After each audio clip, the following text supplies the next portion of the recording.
আসসালামু আলাইকুম এভরিওয়ান। আমি ডক্টর সৌরভ দাস। আজকে যে টপিকটি নিয়ে আলোচনা করব সেটি হচ্ছে ফিজিওলজির হাইপোক্সিয়া। টপিকটি ফার্স্ট ইয়ার যারা স্টুডেন্ট আছেন, যাদের ফার্স্ট প্রফ সামনে, তাদের ক্ষেত্রে ফিজিওলজির হাইপোক্সিয়াটা অনেক বেশি important, both for written and viva. তো আমাদের হাইপোক্সিয়াটা আমরা অনেকে না বুঝে মুখস্থ করি। আশা করি আজকের এই সেশনটি দেখার পর থেকে আপনাদের আর না বুঝে মুখস্থ করতে হবে না। তো আমরা হাইপোক্সিয়াতে শুরু করি।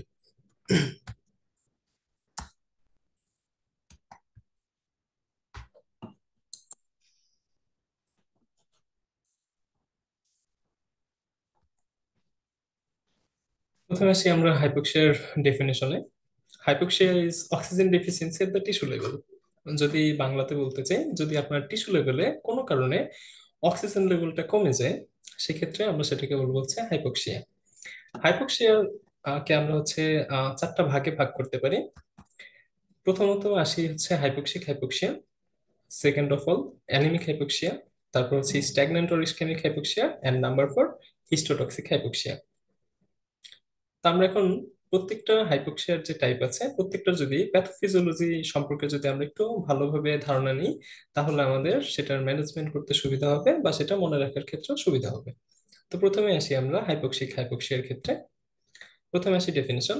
In this type of hypoxia the partial pressure of oxygen in the arterial blood is reduced due to decreased oxygenation of pulmonary blood. আচ্ছা, ডেফিনেশনটা পড়তে বেশ খানিকটা শক্তই মনে হচ্ছে, কঠিন মনে হচ্ছে। তো আমরা একটু বাংলাতে কনভার্ট করে মনে রাখার চেষ্টা করি। হাইপোক্সিক হাইপোক্সিয়াতে আমাদের মনে রাখার জন্য প্রথমে বুঝতে হবে যে আপনার কোথায় অক্সিজেনটা কম আছে। এই ক্ষেত্রে কিন্তু আপনার আর্টেরিয়াল ব্লাডে যে অক্সিজেনের পরিমাণ সেটা কম। তো আপনার রক্তে অক্সিজেনের পরিমাণ কম, এটার কারণ কি হতে পারে? যদি আপনার অক্সিজেনের সোর্সটা কি এনভায়রনমেন্ট, যদি আপনার এনভায়রনমেন্টে অক্সিজেনটা কম থাকে। দেখেন আপনাদের কজের মধ্যে প্রথমেই লেখা আছে হচ্ছে এক্সট্রিনসিক কজ। আচ্ছা, এক্সট্রিনসিক কজের মধ্যে কি লেখা আছে? Deficiency of oxygen at the atmosphere. আচ্ছা, যেমন কি আছে, যেমন হাই অ্যালটিটিউড। তার মানে কি, আমরা যদি উঁচু কোনো স্থানে যাই, সেখানে স্বভাববশতই এনভায়রনমেন্টে অক্সিজেনের পরিমাণটা কম থাকবে। তাহলে কি আপনার লাংস ঠিক মতো অক্সিজেন পাচ্ছে না? লাংস যদি ঠিক মতো অক্সিজেন না পায়, পরিমাণ মতো না পায়, তাহলে আপনার রক্তেও থাকবে না। আচ্ছা, আরেকটা কারণে রক্তে অক্সিজেন কম থাকতে পারে। একটু আগে যে কথাটা বললাম যে আপনার রক্তে অক্সিজেন পৌঁছাবে কে, পাঠাবে কে? আগে তো অ্যাটমসফিয়ার থেকে লাংসে অক্সিজেনটা আসতে হবে, তারপর লাংস থেকে সেটা আবার বাকি অর্গানে যাবে। তো আপনার যদি লাংসে কোনো ডিজিজ কন্ডিশন থাকে যে আপনার লাংস ঠিক মতো ওখানে অক্সিজেনটা সাপ্লাই দিতেই পারবে না, লাংয়ের নিজস্বই কোনো সমস্যা আছে, যেমন ধরেন লাংয়ের কলাপস হয়েছে, অথবা লাংয়ের কোনো ডিজিজ আছে যেমন অ্যাজমা বা এমফাইসেমা, বা আপনার যে এয়ার পেসেজ আছে সেখানে যদি কোনো ধরনের অবস্ট্রাকশন থাকে, এই ক্ষেত্রে আপনার কিন্তু রক্তে অক্সিজেনটা পৌঁছাচ্ছে না। সেই ক্ষেত্রে আপনার হাইপোক্সিক হাইপোক্সিয়া হবে। তাহলে আপনার হাইপোক্সিক হাইপোক্সিয়ার ম্যানেজমেন্টের ক্ষেত্রে কি দরকার? যেহেতু আপনার রক্তে অক্সিজেনের পরিমাণ কম, তাহলে আপনি যদি বাহির থেকে অক্সিজেন মাস্কের সাহায্যে অক্সিজেন দেন, তাহলে কিন্তু পেশেন্ট সুস্থ হবে। তারপরে আসি আমরা 2 নাম্বার যে টাইপটা আছে, অ্যানিমিক হাইপোক্সিয়া। আচ্ছা, অ্যানিমিক হাইপোক্সিয়াতে আমরা একটা উদাহরণের মাধ্যমে খুব সহজে মনে রাখতে পারি। এখানে আমরা কিছু জিনিস তুলনা করব। এখানে আপনাদের প্রথমে ডেফিনিশনটাতে আসি, সেটা কি? যে আপনার আর্টারিয়াল পার্শিয়াল প্রেশার অফ অক্সিজেনটা নর্মাল আছে, কিন্তু অ্যামাউন্ট অফ হিমোগ্লোবিন, যেটা হচ্ছে অক্সিজেনটাকে ক্যারি করবে, সেই অ্যামাউন্ট অফ হিমোগ্লোবিনটা এখানে হচ্ছে কম। আমার লাংস থেকে ধরেন এখানে হাতের এই টিস্যুতে আমার অক্সিজেনটা পৌঁছাতে হবে। তো এখানে আমরা যদি অক্সিজেনকে তুলনা করি চিঠির সাথে, হিমোগ্লোবিনকে যদি তুলনা করি পোস্টম্যানের সাথে, তাহলে মনে রাখতে বেশ সুবিধা হবে। আপনার এখানে চিঠি আসছে, মানে অক্সিজেন আসছে লাংসে, কিন্তু এটাকে এই হাত পর্যন্ত পৌঁছাতে হলে কি দরকার? আমার একটা পোস্টম্যান দরকার। সেই পোস্টম্যানটা কি? হিমোগ্লোবিন। এখন আপনারা আমাকে বলেন, যদি পোস্টম্যান না থাকে, যদি হিমোগ্লোবিনটাই না থাকে, তাহলে অক্সিজেনটা কি এই পর্যন্ত পৌঁছাবে? পৌঁছাবে না। তাহলে অ্যানিমিক হাইপোক্সিয়াতে কি হয়? আপনার এখানে পার্শিয়াল প্রেশার অফ অক্সিজেনটা ঠিক আছে, কিন্তু এটাকে ক্যারি করে নিয়ে যাওয়ার জন্য যে হিমোগ্লোবিন দরকার সেই পরিমাণটা কম। এখন কজের মধ্যে দেখেন 1 নম্বরে লেখা আছে হচ্ছে অ্যানিমিয়া। অ্যানিমিয়া মানে কি? Decreased haemoglobin concentration. আচ্ছা, তাহলে কি হিমোগ্লোবিন নাই, তার মানে অক্সিজেনটাও লাংস থেকে আপনার টিস্যু পর্যন্ত পৌঁছাতে পারবে না। কারণ কি? কোনো ক্যারিয়ার নাই। তারপরে 2 নম্বরটা কি? কার্বন মনোক্সাইড পয়জনিং, অথবা আপনার হিমোগ্লোবিনটা আছে কিন্তু সেটা অ্যাবনর্মাল। এখন পোস্টম্যান যদি হচ্ছে নিজেই যদি ঠিক না থাকে, তাহলে কি চিঠি পৌঁছাবে? পৌঁছাবে না। গেল অ্যানিমিক হাইপোক্সিয়া। তারপরে 3 নাম্বারটাতে আসি, স্ট্যাগনেন্ট অর ইসকেমিক হাইপোক্সিয়া। আচ্ছা, স্ট্যাগনেন্ট মানে কি? কোনো কিছু থমকে থাকা। আর ইসকেমিক হাইপোক্সিয়া তো আপনারা সবাই জানেন যে ইসকেমিয়া হওয়া মানে কি? কোনো একটা জায়গাতে ব্লাড ফ্লো নাই বা কম। তাহলে দেখেন ডেফিনেশনে, in this type of hypoxia partial pressure of oxygen and haemoglobin concentration are normal, but oxygen reaching the tissue is decrease due to decreased blood flow to the tissue. তার মানে কি? আপনার এখানে পার্শিয়াল প্রেশার অফ অক্সিজেন ঠিক আছে, আপনার এখানে যে পোস্টম্যান, যে হিমোগ্লোবিন কনসেন্ট্রেশন সেটাও ঠিক আছে, কিন্তু আপনার ব্লাড ফ্লো নাই। যদি ব্লাড ফ্লোই না থাকে, তাহলে আপনার পোস্টম্যান থাকলে কি, চিঠি থাকলে কি, ব্লাড ফ্লো না থাকলে তো টিস্যু পর্যন্ত অক্সিজেনটাই পৌঁছাচ্ছে না।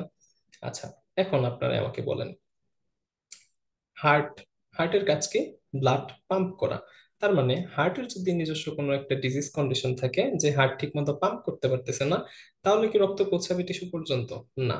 দেখেন আপনাদের 1 নাম্বার কজে লেখা আছে কনজেস্টিভ কার্ডিয়াক ফেলুর। তার মানে কি? হার্ট ফেলুর হয়েছে, হার্ট ঠিক মতো পাম্প করতে পারতেছে না, তার মানে কি? রক্ত এক জায়গায় থমকে আছে, হার্টের মধ্যে আছে, হার্ট থেকে রক্ত বাইরেও যাবে না, টিস্যু পর্যন্ত পৌঁছাবে না। তারপর কি আছে? হেমোরেজ। তারপর আছে শক। শকের মানে কি? আমরা কি জানি? শক মানে হচ্ছে হাইপোপারফিউশন অফ দ্য টিস্যু। আচ্ছা, সেক্ষেত্রে কি হচ্ছে? আপনার কিন্তু টিস্যু লেভেলে কি হয়েছে? রক্তর পরিমাণে কম। তারপর আসি ডিক্রিসড ভেনাস রিটার্ন। আপনার হার্ট পর্যন্ত রক্ত যদি নাই আসে, তাহলে ও পাম্প করবে কি? তাহলে এই ক্ষেত্রে কি হবে? স্ট্যাগনেন্ট বা ইসকেমিক হাইপোক্সিয়া হবে।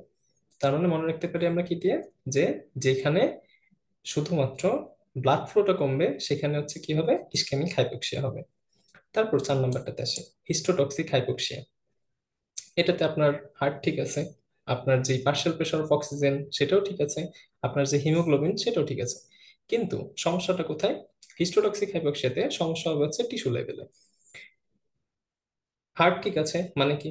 হার্ট পাম্প করতেছে, রক্ত যাচ্ছে। তারপরে কি আসি? হিমোগ্লোবিন ঠিক আছে, তার মানে অক্সিজেন ক্যারি করতেছে। কিন্তু আপনার তো ওই অক্সিজেনটা পাওয়ার পরে টিস্যুর কি করতে হবে? কাজ করতে হবে। আপনার টিস্যুটা যদি কোনো কারণে ড্যামেজ হয়ে থাকে, সেই ক্ষেত্রে কিন্তু টিস্যু অক্সিজেনটাকে কাজে লাগাতে পারবে না। দেখেন আপনাদের ডেফিনেশনে সুন্দর করে লেখা আছে, in this type of hypoxia the amount of oxygen delivered to a tissue is adequate, but because of the action of a toxic agent the tissue cells can not make use of the oxygen supply to them. মানে কি? Tissue oxygen supply পাচ্ছে, কিন্তু সেটাকে কাজে লাগাইতে পারতেছে না। এক্ষেত্রে কজ কি হতে পারে? সায়ানাইড পয়জনিং আর হচ্ছে নার্কোটিক্স। সায়ানাইড পয়জনিং এর ক্ষেত্রে কি হয়? সায়ানাইড পয়জনিং হলে আপনার টিস্যুটা ড্যামেজড অবস্থায় থাকে। আপনার এখানে টিস্যু যতই আপনি অক্সিজেন ফ্লো দেন না কেন, কোনো লাভ নেই, টিস্যু সেটাকে কাজে লাগাতে পারবে না। এখন আমাকে আপনারা এটা থেকে খুব সহজে আপনার উদাহরণ দিতে, মানে উত্তর দিতে পারবেন এটার, যে একটা পেশেন্ট, আমরা কি জানি যে হাইপোক্সিয়া মানেই গদ বাঁধা আমরা ট্রিটমেন্ট দিই যে অক্সিজেন থেরাপি। তাহলে এখান থেকে কজ পড়ে বা এই ব্যাখ্যাগুলো থেকে আপনারা আমাকে খুব সহজ উত্তর দিতে পারবেন যে হাইপোক্সিয়ার ক্ষেত্রে শুধুমাত্র অক্সিজেন লেভেলটা কমতেছে, বাকি কোনো ক্ষেত্রে কি অক্সিজেন লেভেল কমতেছে? না। অ্যানিমিক হাইপোক্সিয়াতে কমে কি? শুধুমাত্র হিমোগ্লোবিনের পরিমাণ। আচ্ছা, সাথে কি কমে? এক্ষেত্রে আমরা যদি বলি যে আপনার এখানে পোস্টম্যানটা নাই শুধু, তারপর কি আছে? স্ট্যাগনেন্ট বা ইসকেমিক হাইপোক্সিয়া। এখানে আপনার পার্শিয়াল প্রেশার অফ অক্সিজেন ঠিক আছে, আপনার হিমোগ্লোবিনও ঠিক আছে, কিন্তু আপনার এখানে কি নাই? ব্লাড ফ্লো নাই। যদি ব্লাড ফ্লো না থাকে, আপনি যদি সারাদিন পেশেন্টকে অক্সিজেন দেন, আপনি যদি ব্লাড ফ্লো বাইরে থেকে যদি পেশেন্টকে যদি মানে যেই কজগুলোর জন্য ব্লাড ফ্লো কমছে, ইসকেমিয়া ডেভেলপ করছে পেশেন্টের, সেটার কারেকশন যদি না করেন, তাহলে কি অক্সিজেন দিয়ে কোনো লাভ আছে? নাই। অ্যানিমিক হাইপোক্সিয়াতেও কি বললাম কি, যে আপনার ওখানে কি নাই? হিমোগ্লোবিন নেই। তাহলে আপনার ট্রিটমেন্টের কি অক্সিজেন দিয়ে লাভ আছে? আপনার ওখানে হিমোগ্লোবিন দিতে দেওয়া লাগবে। তাহলে হিমোগ্লোবিন দিবেন কি? পেশেন্টকে ব্লাড দেওয়া লাগবে। ব্লাড দিলে তখন হিমোগ্লোবিনের পরিমাণ বাড়বে, তখন ওখানে অক্সিজেন ক্যারিং ক্যাপাসিটিটা বাড়বে। হিস্টোটক্সিক হাইপোক্সিয়াতে আপনি সারাদিন অক্সিজেন দিতেছেন, অক্সিজেন থেরাপি চালাই যাচ্ছেন, লাভ কি? আপনার তো টিস্যু ড্যামেজ হয়েছে। আপনি যদি সেটা কারেকশন করতে না পারেন, তাহলে আপনি অক্সিজেন সারাদিন দিয়েও পেশেন্ট কিন্তু সুস্থ হবে না। যেহেতু শুধুমাত্র ব্লাডে অক্সিজেনের পরিমাণ কমতেছে কেবল ও কেবলমাত্র হাইপোক্সিয়াতে, তার মানে আপনার অক্সিজেন থেরাপি ট্রিটমেন্টটা একমাত্র হাইপোক্সিয়ার ক্ষেত্রে কাজে দিবে। এছাড়া কিন্তু বাকি যে তিনটা টাইপে আছে সেখানে কিন্তু ম্যানেজমেন্ট প্ল্যান হবে ডিফারেন্ট। এই তো, আশা করি আপনাদের হাইপোক্সিয়া টপিকটা যথাসম্ভব ক্লিয়ার হবে। এরপরে আমরা পরবর্তীতে অ্যানাদার কোনো টপিক নিয়ে আলোচনা করব। আজকে এই পর্যন্তই। পরবর্তীতে অন্য কোনো টপিক নিয়ে আবার দেখা হবে।